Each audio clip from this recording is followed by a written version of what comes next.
The Phantom Tollbooth by Norton Juster, illustrated by Jules Pfaffer. Chapter 11. Dischord and Dynne. One by one the hours passed, and at exactly 5:22, by Tock's very accurate clock, Milo carefully opened one eye and in a moment the other. Everything was still purple, dark blue, and black, yet scarcely a minute remained to the long, quiet night. He stretched lazily, rubbed his eyelids, scratched his head, and shivered once as a greeting to the early morning mist. "I must wake Chroma for the sunrise," he said softly. Then he suddenly wondered what it would be like to lead the orchestra and to color the whole world himself.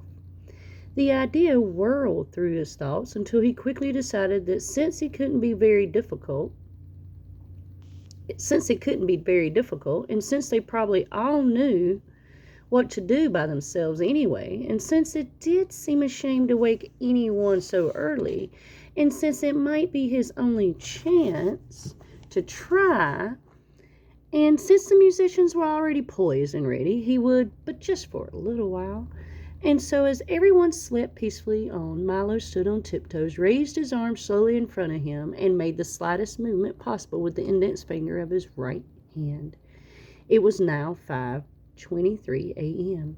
As if understanding his signal perfectly, a single piccolo played a single note, and off in the east a solitary shaft of cool lemon light flicked across the sky. Milo smiled happily and incautiously crooked his finger again. This time 2 more piccolos and a flute joined in, and 3 more rays of light danced lightly into view. Then with both hands he made a great circular sweep in the air and watched with delight as all the musicians began to play at once. The cellos made the hills glow red, and the leaves and grass were tipped with a soft pale green as the violins began their song. Only the bass fiddles rested on the entire orchestra, washed the forest in color. Milo was overjoyed because they were all playing for him, and just the way they should. "Won't Chroma be surprised?" he thought, signaling the musicians to stop. "I'll wake him now." But instead of stopping, they continued to play even louder than before until each color became more brilliant than he thought possible. Milo shielded his eyes with one hand and waved the other desperately, but the colors continued to grow brighter and brighter and brighter until an even more curious thing began to happen. As Milo frantically conducted, the sky changed slowly from blue to tan and then to a rich magenta red. Flurries of light green snow began to fall, and the leaves on the trees and bushes turned to vivid orange. All the flowers suddenly appeared black. The gray rocks became a lovely soft chartreuse, and even peacefully sleeping Top changed from brown to magnificent ultramarine. Nothing was the color it should have been, and yet the more he tried to straighten things out, the worse they became. "I wish I hadn't started," he thought unhappily, as a pale blue blackbird flew by. "There doesn't seem to be any way to stop them." He tried very hard to do everything just the way Chroma had done, but nothing worked. The musicians played on faster and faster, and the purple sun raced quickly across the sky. In less than a minute it had set once more in the west, and then without any pause risen again in the east. The sky was now quite yellow, and the grass a charming shade of lavender. 7 times the sun rose and almost as quickly disappeared as the colors kept changing. In just a few minutes a whole week had gone by. At last the exhausted Milo, afraid to call for help and on the verge of tears, dropped his hands to his side. The orchestra stopped. The colors disappeared, and once again it was night. The time was 5:27 a.m. "Wake up, everybody! Time for the sunrise!" he shouted with relief, and quickly jumped from the music stand. "What a marvelous rest," said Chroma, striding to the podium. "I feel as though I slept for a week. My, see, we're a little late this morning. I'll have to cut my lunch hour short by 4 minutes." He tapped for attention, and this time the dawn proceeded perfectly. "You did a fine job," he said, patting Milo on the head. "Some day I'll let you conduct the orchestra yourself." Tock wagged his tail proudly, but Milo didn't say a word, and to this day no one knows of the lost week but the few people who happened to be awake at 5:23 on that very strange morning. "We'd better be getting along," said Tock, whose alarm had begun to ring again, "for there's still a long way to go." Chroma nodded a fond goodbye as they all started back through the forest, and in honor of the visit he made all the wild flowers bloom in a breathtaking display. I'm sorry you can't stay longer, said Alex sadly. There's so much more to see in the Forest of Sight. But I suppose there's a lot to see everywhere, if only you keep your eyes open. They walked for a while, all silent in their thoughts, until they reached a car, and Alec drew a fine telescope from his shirt and handed it to Milo. Carry this with you on your journey, he said softly, for there is much worth noticing that often escapes the eye. Through it you could see everything from the tender moss in a sidewalk crack to the glow of the farthest star. And most important of all, you can see things as they really are, not just as they seem to be. It's my gift to you. Milo placed the telescope carefully in the glove compartment and reached up to shake Alec by the hand. Then he stepped on the starter and, with his head full of strange new thoughts, drove out the far end of the forest. The easy rolling countryside now stretched before them in a series of dips and rises that leapt up one side of each crest and slid gently down the other in a way that made stomachs laugh and faces frown. As they topped the brow of the highest hill, a deep valley appeared ahead. The road, finally making up its mind, plummeted down as if anxious to renew acquaintances with the sparkling blue stream that flowed below. When they reached the floor of the valley, the wind grew stronger as it funneled through the rocks, and directly ahead a bright-colored speck grew larger and larger. It looks like a wagon, cried Milo excitedly. It is a wagon, a carnival wagon, seconded Tock. And that's exactly what it was, parked at the side of the road, painted bright red and looking quite deserted. On its side, in enormous white letters, bordered in black, was the inscription, Cacophonous a Dischord, and below it, in slightly smaller black letters, bordered in white, was Doctor of Dissonance. Perhaps if someone's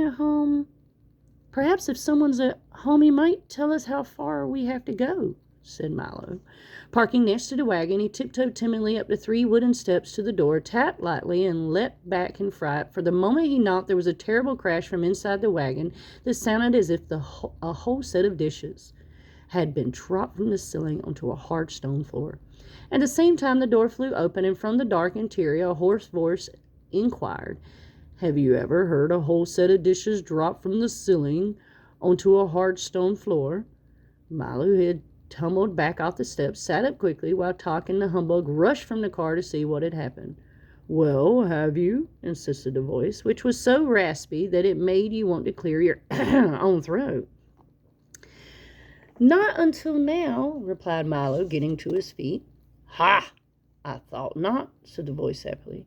Have you ever heard an ant wearing fur slippers walk across a thick wool carpet? And before they could answer, he went on in his strange croaking way. Well, don't just stand there in the cold. Come in, come in. It's lucky you happened by. None of you looks well.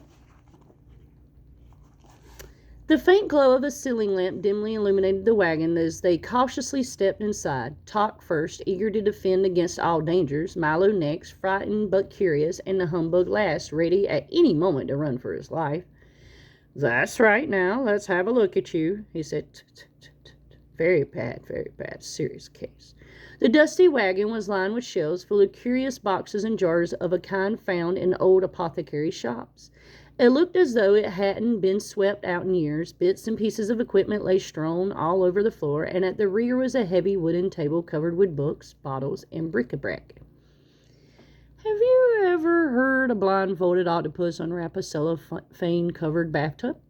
He inquired again, as the air was filled with a loud, crinkling, snapping sound.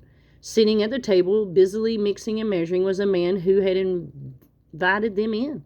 He was wearing a long white coat with a stethoscope around his neck and a small round mirror attached to his forehead, and the only really noticeable things about him were his tiny mustache and his enormous ears, each of which was fully as large as his head. Are you a doctor? Asked Milo, trying to feel as well as possible. I am Cacophonous a Dischord, Doctor of Dissonance, roared the man, and as he spoke, several small explosions and a grinding crash were heard. What does the A stand for? Stammered the nervous bug, too frightened to move. As loud as possible. bellowed the doctor, and 2 screeches and a bump accompanying his response. "Now step a little closer and stick out your tongues." "Just as I suspected," he continued, opening a large dusty book and thumbing through the pages. "You're suffering from a severe lack of noise." He began to jump around the wagon, snatching bottles from the shelves until he had a large assortment in various colors and sizes collected at one end of the table. All were neatly labeled: loud cries, soft cries, bangs, bongs, smashes, crashes, swishes, swishes, snaps and crackles, whistles and gongs, squeaks, squawks, and miscellaneous uproar. After pouring a little of each into a large glass beaker, he stirred the mixture thoroughly with a wooden spoon, watching intently as it smoked and steamed and boiled and bubbled. "Be ready in just a moment," he explained, rubbing his hands. Milo had never seen such unpleasant-looking medicine and wasn't at all anxious to try it. "Just what kind of doctor are you?" he asked suspiciously. "Well, you might say I'm a specialist," said the doctor. "I specialize in noise, all kinds, from the loudest to the softest, and from the slightly annoying to the terribly unpleasant.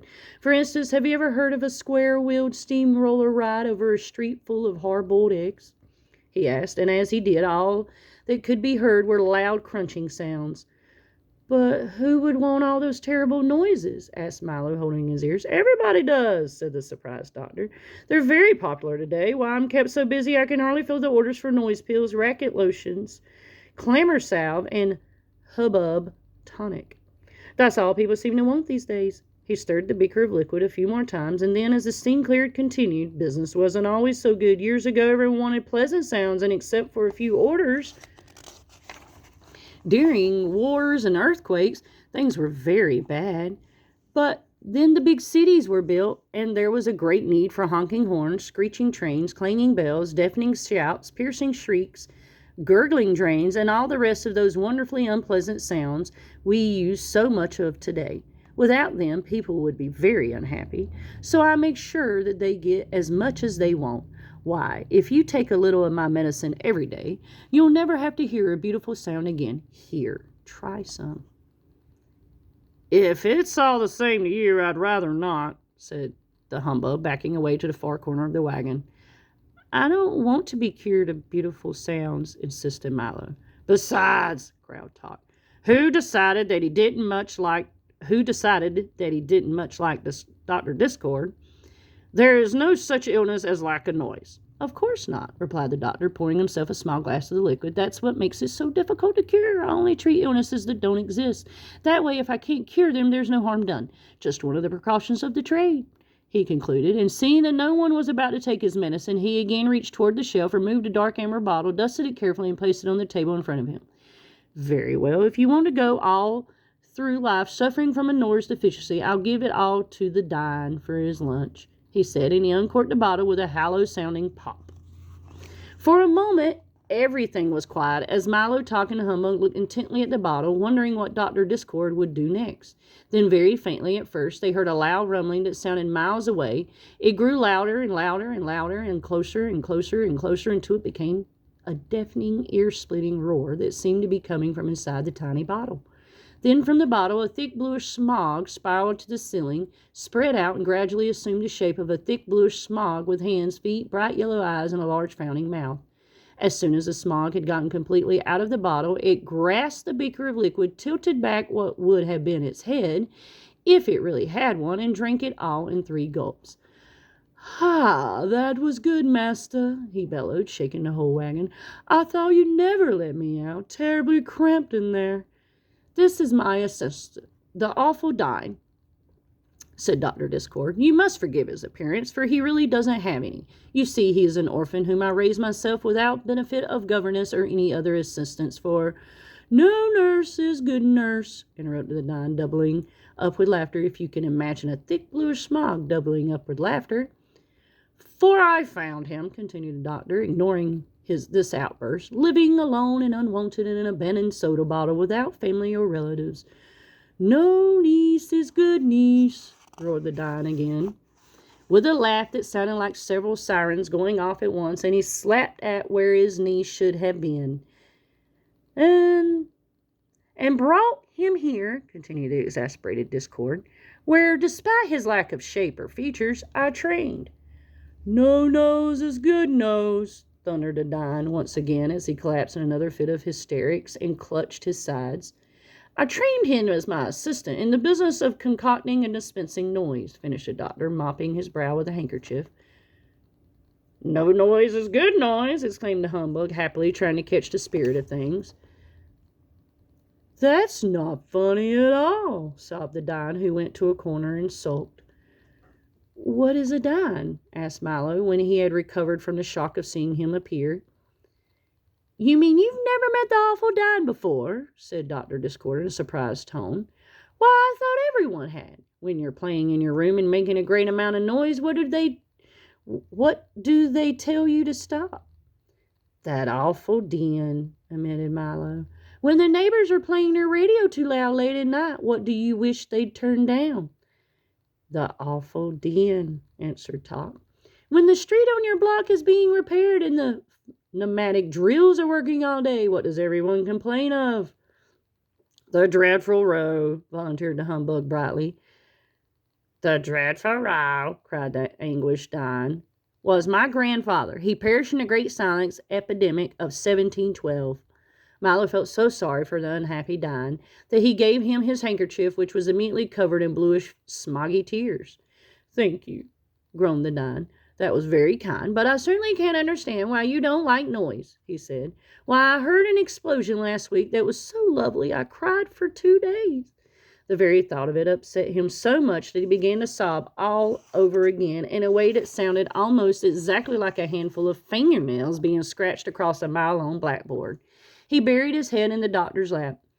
He's very sensitive, isn't he? Asked Milo, trying to comfort the emotional Dynne. It's true, agreed Dr. Dischord, but he's right, you know, for noise is the most valuable thing in the world. King Azaz says words are, said Milo. Nonsense, the doctor roared. Why, when a baby wants food, how does he ask? He screams, answered the Dynne, looking up happily. And when an automobile wants gas, it chokes, he shouted again, jumping for joy. When a river wants water, what does it do? It creaks, bellowed the Dynne, as he collapsed into a fit of uncontrolled laughter. And what happens when a new day begins? It breaks, he gasped joyfully from the floor, a look of utter bliss covering his face. You see how simple it is, the doctor said to Milo, who didn't see at all. And then, turning to the tear-stained, smiling Dynne, he remarked, Isn't it time for you to go? Where to? Asked Milo. Perhaps we're going the same way. I think not, the Dynne replied, picking up an armful of empty sacks from the table. For I'm going to my noise collection rounds. You see, once a day I travel throughout the kingdom and collect all the wonderfully, horribly, and beautifully unpleasant noises that have been made, pack them into my sacks, and bring them back here for the doctor to make his medicines from. And a good job he does, said Dr. Dischord, pounding his fist on the table.